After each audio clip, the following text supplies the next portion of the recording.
Pourquoi vous adorez les films d'horreur? Perso, j'ai jamais accroché avec ce style. C'est pas que ça me fait peur, hein. C'est juste que c'est toujours pareil, à chaque fois on voit les mêmes films, ça utilise toujours les mêmes mécanismes, et puis surtout je comprends pas pourquoi ça a autant de succès chaque année.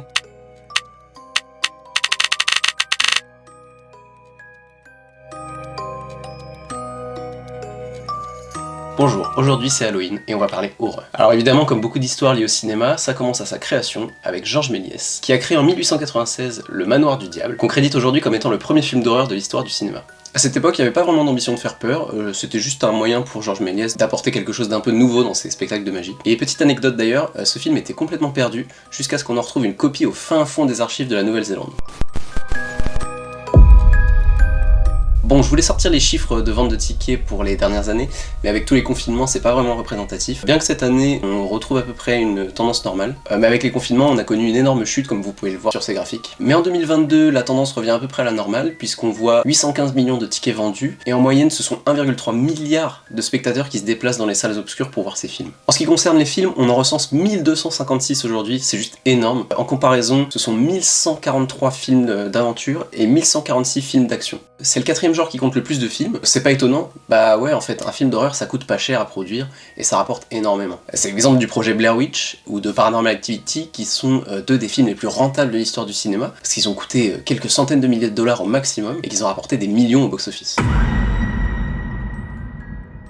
Et pourquoi on aime ça alors? Bah parce qu'on aime avoir peur. On aime avoir peur de manière raisonnée, que ce soit des manèges à sensations, des sports extrêmes ou des films d'horreur. Bon, je suis pas un pro en biologie, mais je vais vous expliquer rapidement ce qui se passe dans notre cerveau quand on regarde un film d'horreur. En fait, tout ce qui se passe, c'est une réaction chimique qui produit de l'adrénaline. C'est une molécule qui se déclenche quand il y a un danger autour de nous, qui nécessite une réaction immédiate. Quand on regarde ce genre de film, notre rythme cardiaque accélère, notre tension artérielle augmente, et après le film, on continue d'être dans cet état, et ça intensifie alors les émotions positives qu'on va recevoir après. Aussi, il y a pas mal de gens qui vont voir ces films parce qu'ils les trouvent juste drôles.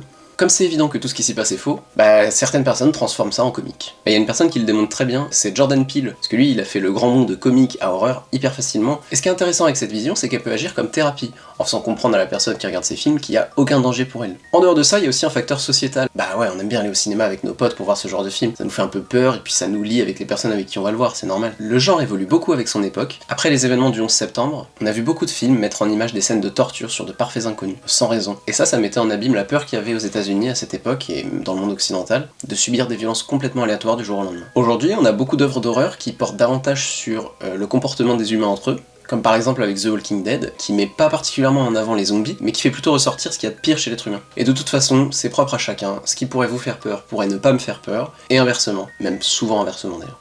Alors évidemment, quand je parle de films d'horreur, je parle pas de films comme Shining, Old Boy ou des trucs comme ça qui sont super bien écrits et bien travaillés. Je parle vraiment des trucs genre Paranormal Activity, la saga Saw, qui sont des films qui relèvent pour moi plus de l'industrialisation du cinéma qu'autre chose en fait. Après, ce qui est bien, c'est qu'on peut faire un film d'horreur hyper facilement avec pas grand chose et du coup, ça ouvre la porte à plein de jeunes réalisateurs qui voudraient se lancer dans le milieu. Enfin bref, voilà, c'est pour ça que les films d'horreur sont aussi populaires aujourd'hui. Voilà pour ce qui est de ce genre. N'hésitez pas dans les commentaires à me conseiller des films d'horreur que je pourrais regarder et qui sont pas trop flippants. Pensez à vous abonner si c'est pas déjà fait, partager la vidéo, mettre un petit pouce en l'air, tout ça.